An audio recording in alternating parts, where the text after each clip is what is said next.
خواجہ حیدر علی آتش۔ تعارف و تمہید۔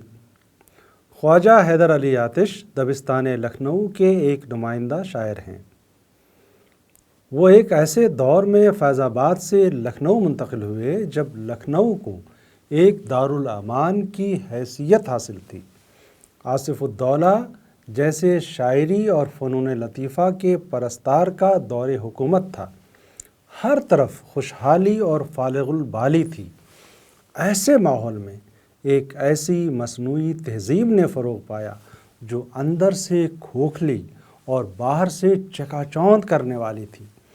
زیادہ تر شعراء نے شاعری کو بھی ایک دل بہلاوے اور تفریح و تفنن کے طور پر استعمال کیا، لیکن آتش ذہنی طور پر دہلی کا مذاق شعری رکھتے تھے۔ انہوں نے بھی خارجی حسن بیان اور صحت زبان کا بڑی حد تک خیال رکھا، لیکن وہ مزاجاً اسلوب کے پرستار نہ تھے۔ اسی لیے ان کی شاعری میں ایک محتاط اور معتدل رویہ ملتا ہے۔ آتش نے بعض الفاظ ایسے بھی استعمال کیے جنہیں اہل لکھنؤ نے خامی سے تعبیر کیا، جبکہ آتش انہیں متروک خیال نہیں کرتے تھے۔ دہلی کی ٹکسالی زبان اور محاورہ انہیں وراثت میں ملا تھا۔ سبق کا مقصد۔ لکھنؤ دبستان کے شعراء میں آتش و ناسخ کا تعلق لکھنؤ دبستان سے تھا۔ ناسخ کا وطن لکھنؤ تھا، لکھنؤ میں پیدا ہوئے اور لکھنؤ ہی میں ان کی وفات ہوئی، لیکن آتش فیض آباد میں پیدا ہوئے اور آصف الدولہ کے زمانے میں لکھنؤ پہنچے اور آخر وقت تک لکھنؤ میں ہی رہے۔ لکھنؤ ہی میں ان کا انتقال ہوا۔ آتش کے والد دہلی کی پرآشوب زندگی سے تنگ آ کر فیض آباد آئے تھے۔ ناسخ اور آتش ایک ہی دور اور ایک ہی دبستان سے تعلق رکھتے ہیں، لیکن دونوں کے انداز نظر اور اسلوب شعری میں بڑا فرق ہے۔ دونوں کی اپنی اپنی انفرادیت ہے۔ آتش کی انفرادیت کن خصوصیات سے تشکیل پاتی ہے، اس کی وضاحت درج ذیل عناوین سے کی جاتی ہے۔ آتش کا تصور شعر، آتش کا تصور حسن و عشق، آتش کی شاعری کے خاص موضوعات، آتش و ناسخ کا تقابل، آتش کی سوانح اور شخصیت۔ خواجہ حیدر علی آتش 1778 میں فیض آباد میں پیدا ہوئے اور 1847 میں لکھنؤ میں انتقال ہوا۔ ان کے والد کا نام علی بخش تھا۔ انہوں نے دلی کے سیاسی اتھل پتھل اور غیر یقینی حالات سے بددل ہو کر فیض آباد میں سکونت اختیار کر لی۔ وہ بھی صوفیانہ مزاج رکھتے تھے۔ آتش کے بچپن ہی میں وہ چل بسے۔ آتش کے مزاج میں لاابالی پن شروع ہی سے تھا۔ باقاعدہ تعلیم بھی حاصل نہ کر سکے، تلوار بازی کا فن سیکھا اور کچھ عرصے سپہگری بھی کی۔ آصف الدولہ نے 1775 میں جب راجدھانی فیض آباد سے لکھنؤ منتقل کی تو ساری سیاسی و تہذیبی سرگرمیاں بھی لکھنؤ منتقل ہو گئیں۔ دلی کے اکثر شعراء، موسیقار، صناع وغیرہ نے بھی ہجرت کر کے لکھنؤ بسا لیا۔ اس سخت ترین بحرانی دور میں لکھنؤ، جس کی حیثیت دارالامان کی تھی، آتش بھی فیض آباد چھوڑ کر لکھنؤ آ بسے۔ آتش کی ذہنی پرداخت ہی ایک ایسے گھرانے میں ہوئی تھی جو توکل پسند و قناعت پسند تھا۔ خوشامد، بیجا مدح سرائی، حرص و ہوس، تصنع اور بناوٹ سے انہیں قد تھی۔ ان میں خودرائی کے ساتھ ساتھ درویشانہ شکوہ اور قلندرانہ وقار تھا۔ آتش جب لکھنؤ وارد ہوئے تو مصفی، انشا، جرأت اور رنگین کی شاعری کا چاروں طرف شہرا تھا۔ لکھنؤ ہی میں بھنگ اور چرس کا شوق پیچھے لگ گیا۔ عموماً شعراء، امراء، روسا اور نوابوں کی خوشنودی حاصل کرنے کے لیے ایک دوسرے پر سبقت لے جانے کی کوششوں میں مصروف تھے۔ شاگردوں کے حلقے بن گئے تھے۔ شاعری ایک تفریح و تفنن کی چیز بن کر رہ گئی تھی۔ مصفی کے مزاج سے بھی یہ ماحول میل نہیں کھاتا، لیکن حالات کی مجبوری کے تحت انہیں بھی اس رنگ میں کچھ کہنا پڑا۔ انشا رنگین اور جرت اور اعتدال سے کم ہی تجاوز کیا۔ آتش کو مصحفی کی صحبت پسند آئی اور وہ ان کے شاگرد ہو گئے۔ مصحفی فن شاعری کی باریکیوں اور نزاکتوں کا علم رکھتے تھے۔ ان کی صحبتوں اور اصلاح سخن سے آتش کی شعری صلاحیتوں کو بھی جلا ملی۔ لکھنؤ کی خارجیت ان کی طبیعت کو کوئی نسبت نہیں تھی، لیکن ماحول کے حاوی اثرات سے بچنا ان کے لیے بھی محال تھا۔ سرکار کی طرف سے انہیں وظیفے کے طور پر 80 روپے ملا کرتے تھے۔ اسی پر انہوں نے اکتفا کیا اور کبھی دربارداری کی اور نہ عیش و نشاط کی رنگرلیوں سے واسطہ رکھا۔ ایک ایسے ماحول میں جبکہ ہر طرف تفریح و تفنن کی محفلیں آراستہ تھیں، حجو، ظرافت، بزلہ سنجی کا بازار گرم تھا، خواص سے لے کر عوام تک میں اخلاقی پستی انتہا کو پہنچ چکی تھی اور شاعری لفظی صناعی اور بازیگری کا نام ہو کر رہ گئی تھی۔ آتش کا استغنا بے نیازانہ پن ایک ضد کی حیثیت رکھتا ہے۔ اس عہد سے نا آہنگی قائم رکھنا یا دوری بنائے رکھنا اتنا آسان بھی نہ تھا۔ آتش نے راہ فرار اختیار نہیں کی، اپنی ایک الگ چھوٹی سی دنیا بسا لی۔ دنیا و ما فیہا سے دامن کشاں بھی رہے اور اس میں شامل بھی۔ اپنی کلاه کج رکھتے اور کمر میں ہمیشہ ایک چھوٹی تلوار بندھی ہوتی۔ کبھی کوئی بات برداشت سے باہر ہوتی تو تلوار نکالنے میں دیر نہیں کرتے تھے۔ سونے کا چھلا لگا ہوا ایک ڈنڈا بھی ہمیشہ ساتھ ہوا کرتا تھا۔ اسی تعلق سے تلواریے کے نام سے بھی شہرت پالی تھی۔ بانکپن کا یہ عالم تھا کہ جس محفل میں ہوتے پورے کر و فر کے ساتھ اپنی نشست سنبھالتے، مجال ہے کوئی ان کے سامنے کج ادائی سے پیش آئے۔ اپنی مرضی کے مالک تھے۔ خودداری و خودبینی کا مطلب مردم بیزاری نہ تھا، بلکہ تحفظ ذات ان کا خاص مقصد تھا، جو اس بھرے پورے سماج میں کسی سے کوئی توقع ہی نہ رکھے، اپنی ضرورتوں کو محدود رکھے، اپنی نفسانی خواہشوں کو کھل کھیلنے سے باز رکھے، ہر حال پر قانے رہنا جس کی فطرت ہو، وہ اصلاً بادشاہوں سے بڑا بادشاہ، شہنشاہوں سے بڑا شہنشاہ ہے۔ فقیری جس نے کی گویا کہ اس نے بادشاہی کی۔ جسے ذل ہما کہتے ہیں درویشوں کا کمبل ہے۔ آتش ایک معمولی سے مکان میں بوریا نشیں تھے اور بوریا نشینی میں انہوں نے بادشاہت کی۔ یہ وہ بادشاہت تھی جس میں کسی دشمن کا خطر تھا، نہ کسی مال و زر کے لٹنے کا ڈر۔ آتش نے اپنی زندگی آزادگی و مردانگی کے ساتھ گزاری، تکیہ خدا پہ کیا، صبر و شکر کی راہ پر گامزن رہے۔ عمر کے آخری ایام میں آتش کی بینائی چلی گئی، جس کی باعث وہ گوشہ نشیں ہو کر رہ گئے۔ ان کا ایک فرزند بھی تھا جو شاعر تھا اور باپ کی طرح قناعت پسند تھا۔ آتش کی وفات کے 1 سال بعد اس کا بھی انتقال ہو گیا۔ آتش کا تصور شعر۔ آتش جس عہد کی پیداوار تھے اس کے تقاضے کچھ اور تھے اور طبیعت کے لحاظ سے ان کا رجحان اس سے قطعی مختلف تھا۔ آتش کی شخصیت میں سادگی اور بے تکلفی تھی، جبکہ لکھنؤ میں ایسی شاعری خواص و عوام کی پسندیدگی کا محور بنی ہوئی تھی جس میں لفظی صناعی کا دخل زیادہ تھا۔ شعراء رعایت لفظی پر جان چھڑکتے تھے، جذباتی رنگ کی آمیزی سے انہیں کوئی غرض نہ تھی۔ اس طرح خارجیت کی راہ سے تصنع اور تکلف کو فروغ ملا۔ شاعری دماغی ورزش کا کھیل بن گئی۔ تفریح و تفنن نے غالب رجحان کی حیثیت اختیار کر لی، جسے اس وقت کے امراء و روسا اور نوابوں نے اور تحریک دی۔ شعراء نے زیادہ سے زیادہ ان کی خوشنودی حاصل کرنے کے لیے لفظی بازیگری سے کام لیا۔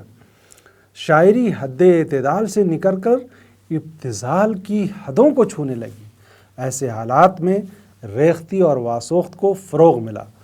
شعراء فحش کلامی، معاملہ بندی اور شوخی و بزلہ سنجی میں ایک دوسرے پر سبقت لے جانے کی کوشش کرتے اور امراء ان کی مارکہ آرائیوں اور آپسی تنازعات سے لطف لیتے۔ اس فضا کو زہر آلودہ کرنے والوں میں انشا، جرأت اور رنگین پیش تھے۔ ناسخ نے ان آلودگیوں سے اپنا دامن بچائے رکھا۔ ناسخ کی شاعری خارجی عناصر پر زیادہ اکتفا کرتی ہے، صناعی اور مرصع کاری انہیں مرغوب تھی۔ دماغی شاعری کی وہ بین مثال ہیں۔ ان کے برعکس آتش کے یہاں سرمستی و خود سپردگی کی کیفیت ملتی ہے، لیکن اس کا یہ مطلب نہیں کہ آتش پر خارجیت کا کوئی اثر ہی نہیں ہوا۔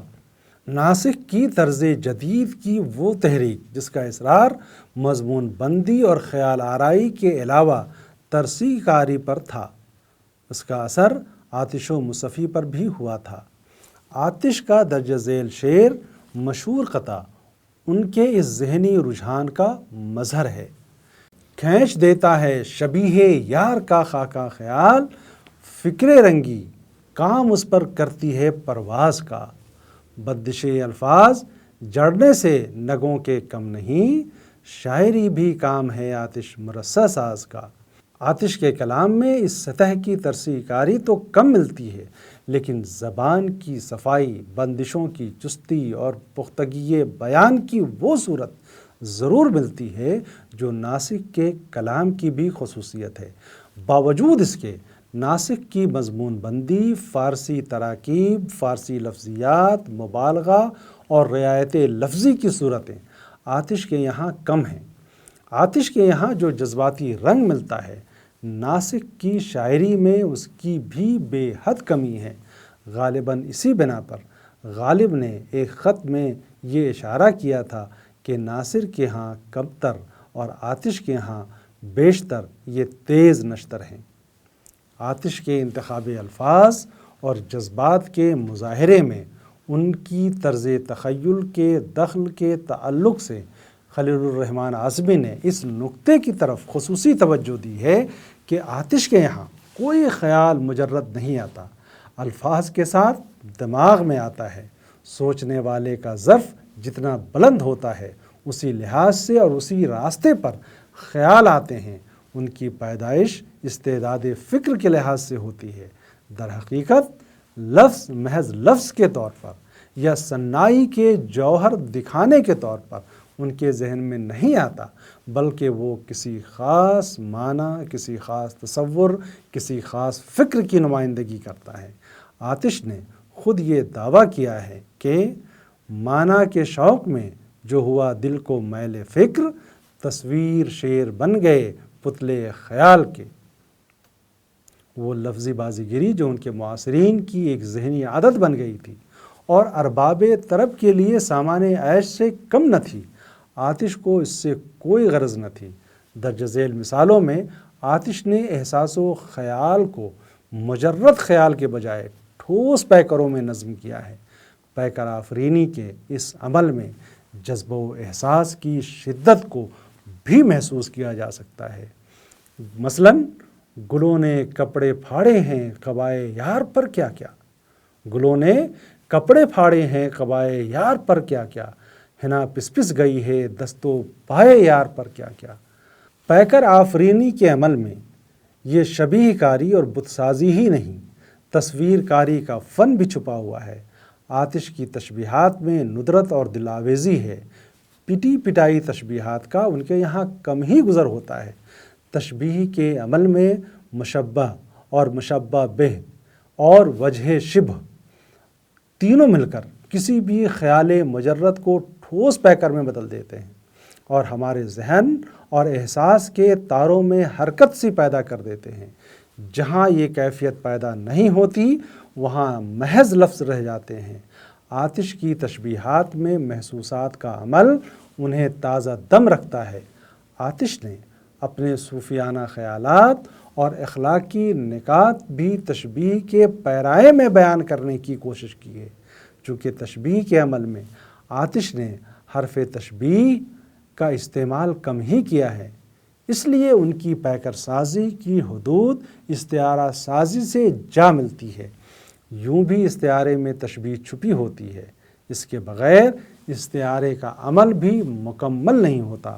اب ان اشعار پر غور کریں جو آتش ہی کے اس مصرعے کی دلیل فراہم کرتے ہیں کہ ہمارا شعر ہر ایک عالم تصویر رکھتا ہے۔ نہ پوچھ حال میرا چوبے خشک صحرا ہوں، لگا کے آگ مجھے کارواں روانہ ہوا۔ نظر آتی ہیں ہر سو صورتیں ہی صورتیں مجھ کو، کوئی آئینہ خانہ کارخانہ ہے خدائی کا۔ سفر ہے شرط مسافر نواز بہو تیرے، ہزارہا شجر سایہ دار راہ میں ہے۔ آتش کا تصور حسن و عشق۔ آتش میر کی طرح عشقیہ شاعر تو نہیں ہے، لیکن غزل ہی ہے ایک ایسے صنف جس میں حسن و عشق کے معاملات و مسائل یا وہ مضامین جن کا تعلق ہجر و وصال کے تجربے سے ہے، بغیر کسی ذہنی کاوش کے آپ ہی آپ دراتے ہیں۔ غزل ایک غنائیہ صنف سخن ہے جس میں انسانی جذبات و محسوسات کو ایمائی زبان میں ادا کیا جاتا ہے۔ مغرب میں لیرک یا ہندی میں گیت جیسی صنف بھی غنائیہ کہلاتی ہے۔ ان کی زبان میں بھی نرمی، گھلاوٹ اور مٹھاس ہوتی ہے۔ بحر و وزن کی پابندی سے بھی غنا کا تاثر دبالا ہوتا ہے۔ آتش کے کلام میں عشق حقیقی اور عشق مجازی دونوں رنگوں کا امتزاج ملتا ہے۔ لکھنؤ ماحول میں عشق حقیقی کا گزر کم تھا۔ شعراء کے نزدیک عشق و ہوس میں کوئی فرق نہیں تھا، اسی لیے ہجر ان کی شاعری میں قابل قدر تجربے کا نام نہیں ہے، کیونکہ وصال ان کا حاصل ہے۔ غم ان کے نزدیک بھی نہیں پھٹکتا اور نہ موت کی طرف ان کا خیال جاتا ہے، نہ بے ثباتی دہر ان کے لیے کوئی جذباتی مسئلہ ہے۔ حسن عشوہ طراز کی شوخیوں، اس کی بے وفائیوں، ستم رانیوں میں انہیں مزہ آتا ہے۔ آتش کے یہاں بھی حسن و عشق کے معاملات نظم ہوئے ہیں، لیکن ان کے عشق کے تصور میں تقدس کا رنگ شامل ہے۔ لکھنؤ رنگ کی معاملہ بندی کے اشعار نسبتاً کم ہیں۔ لکھنؤ ماحول میں انہیں بھی اپنے مزاج سے بغاوت کرنی پڑی اور لکھنؤ کے مقبول عام رنگ کو بھی اختیار کرنا پڑا، لیکن یہ رنگ ان کے صوفیانہ اور قلندرانہ رنگ کے سامنے پھیکا سا پڑ جاتا ہے۔ آتش کی انفرادیت بھی صوفیانہ رنگ کی شاعری سے تشکیل پاتی ہے۔ عشق کی ایک پاکیزہ اور صوفیانہ تصور کی مثال یہ اشعار ہیں۔ لے چلے ہستی سے داغ عشق آتش شکر ہے، منزل ملک عدم کا ہم سفر کوئی نہ تھا۔ نعمت عشق بھی ممکن نہیں بے فیض خدا، شکر کرتا ہوں اگر داغ بھی کھاتا ہوں میں۔ برنگے آئینہ یا رہ نہیں عشق مجاز کو، صفائے قلب نے حاصل کیا ہے پاک بازی کو۔ حسن کی دلربائیوں کے یہ مضمون بھی بہت دلچسپ ہیں، لیکن ان میں ابتذال کی کیفیت نہیں ہے۔ اس سے یہ بھی پتہ چلتا ہے کہ آتش کا معشوق ایک گوشت پوست کا انسان تھا۔ وہ حسین ہے، عشوہ و ناز سے بھی پیش آتا ہے، راحت دل کا بھی سامان اور زحمت دل کا ساز بھی وہی۔ وہ دامن گیرے یار بھی ہیں اور ان کا عشق گستاخ اور شوخ بھی ہے۔ حسن کی اپنی ادائیں ہیں اور البیلا اور بے باک بھی ہے۔ وہ گریباں گیر ہے، تیرا میں دامن گیر یار، عشق یہاں گستاخ ہے وہاں حسن بے باک ہے۔ آپ کی نازک کمر پر بوجھ پڑتا ہے بہت، بڑھ چلے ہیں حد سے گیسو، کچھ انہیں کم کیجیے۔ آتش کی شاعری کے خاص موضوعات۔ آتش کی شاعری جن موضوعات کے محور پر گردش کرتی ہے، ان میں قلندری و اخلاق اور معزت پر مبنی مضامین کی فراوانی ہے۔ شاید ہی کوئی ایسی غزل ہو جو ان مضامین سے خالی ہو۔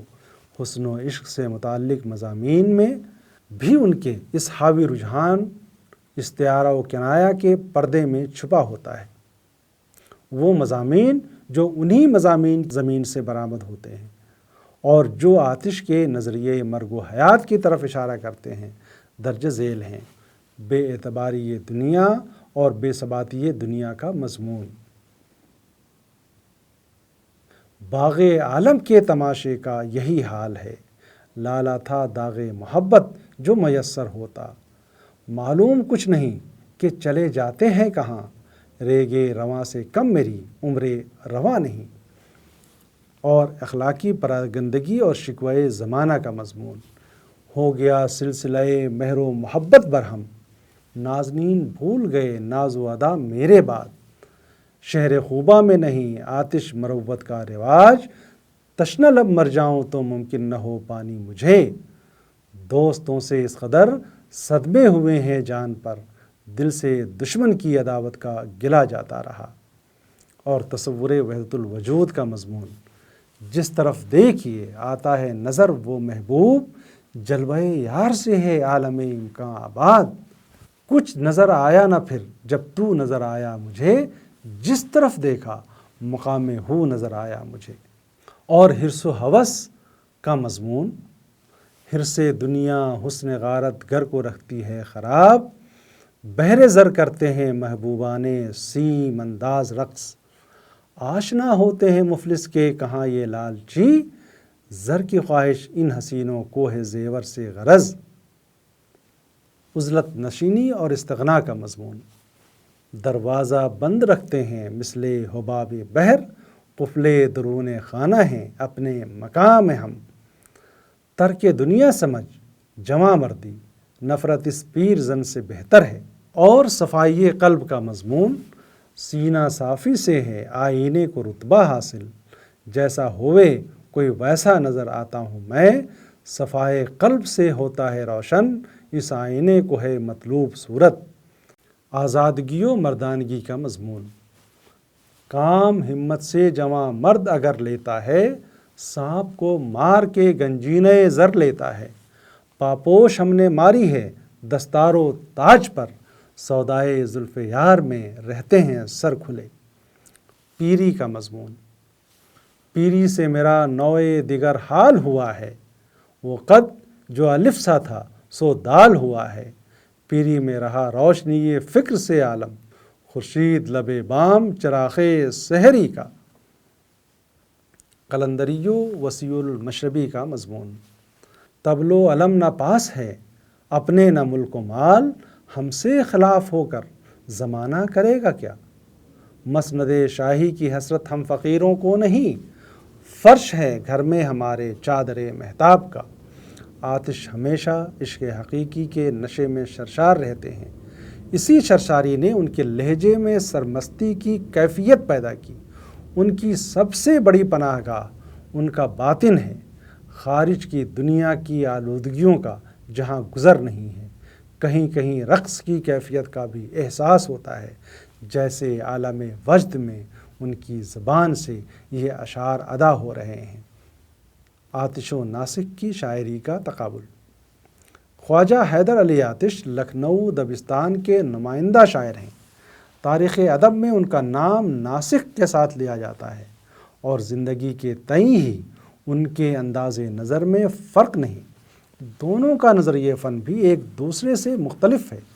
ناسک لفظوں کے پرستار تھے، بندش کی چستی، مضمون بندی اور ثنائے شعری کا اس حد تک پاس رکھتے کہ ان کی شاعری دماغی ورزش کا نمونہ بن جاتی، خیال کی گہرائی، معنی آفرینی، سوز و گداز کی کیفیت کی صورت اس میں کم ہی پیدا ہوئی، جبکہ آتش بھی ان کے معاصر تھے، ان کے کلام میں بھی ثنائے شعری کا لحاظ ہے اور لفظی بندشوں میں چستی و برجستگی بھی پائی جاتی ہے، لیکن اس کی تہ میں فکر بھی اپنا جلوہ دکھاتی ہے، جیسا کہ وہ خود کہتے ہیں، اپنے ہر شعر میں ہے معنی تہدار آتش، وہ سمجھتے ہیں جو کچھ فہم و ذکا رکھتے ہیں، دل کہیں جان کہیں چشم کہیں گوش کہیں، اپنے مجموعے کا ہر ایک ورق ہے برہم، واقعہ دل کا جو موضوع ہے تو مضمون غم ہے، صفحہ ہر ایک میرے دیوان کا صفِ ماتم ہے۔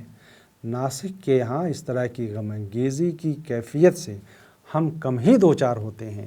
ناسک دنیا دار تھے اور حظ و نشاط کے جویا، جبکہ آتش کی شخصیت کا سب سے نمایاں پہلو ان کی قلندری، بے نیازی اور بوریا نشینی میں نظر آتا ہے۔ دونوں میں یہ فرق ان کے تصور زندگی اور تصور فن کا فرق ہے۔ ممکن ہے کہ آتش کا صوفیانہ مزاج، جس میں عمر کے ساتھ شدت بھی پیدا ہوتی جا رہی تھی، اور وہ عزلت نشینی کی طرف راغب ہوتے جا رہے تھے۔ ان کے معاصر عہد کی اس تہذیب کا رد عمل ہو جو لذت کوشی اور عیش و طرب کی طرف مائل تھی اور جس کے لیے موت، عدم، فنا، دنیا اور زندگی کی بے ثباتی اور بے اعتباری کے کوئی معنی نہیں تھے۔ خواب غفلت میں جو مدہوش و گرفتار رہنے میں عافیت سمجھتی ہے، انشاء، جرأت اور رنگین جیسے شعراء کی شاعری محض خوش وقتی اور عیش کوشی کا نمونہ تھی۔ ناسک کے لیے صحت زبان اور ترسیح کاری کا نام شاعری ہے۔ خارجی حسن کے وہ والا و شیدا ہیں، حال پر قانے، کل سے بے خبر۔ آتش حسن مطلق اور خیر مطلق کے مداح، اس میں ضم ہونے کے لیے بیتاب، موت ہی سے ایک کشادہ راہ وصل یار کی طرف جاتی ہے۔ آتش کے لیے موت ایک معشوق ہے جس کے خیر مقدم کے لیے وہ ہمیشہ آنکھیں بچھائے رہتے ہیں۔ زندگی ماروں کے درمیان آتش کی یہ فنا پرستی ایک زبردست تضاد کا مظہر ہے، اور جو یقیناً اس عہد پر آتش کے گہرے طنز کو ظاہر کرتی ہے اور اس عہد پر ایک ضرب کاری کے مماثل بھی ہے۔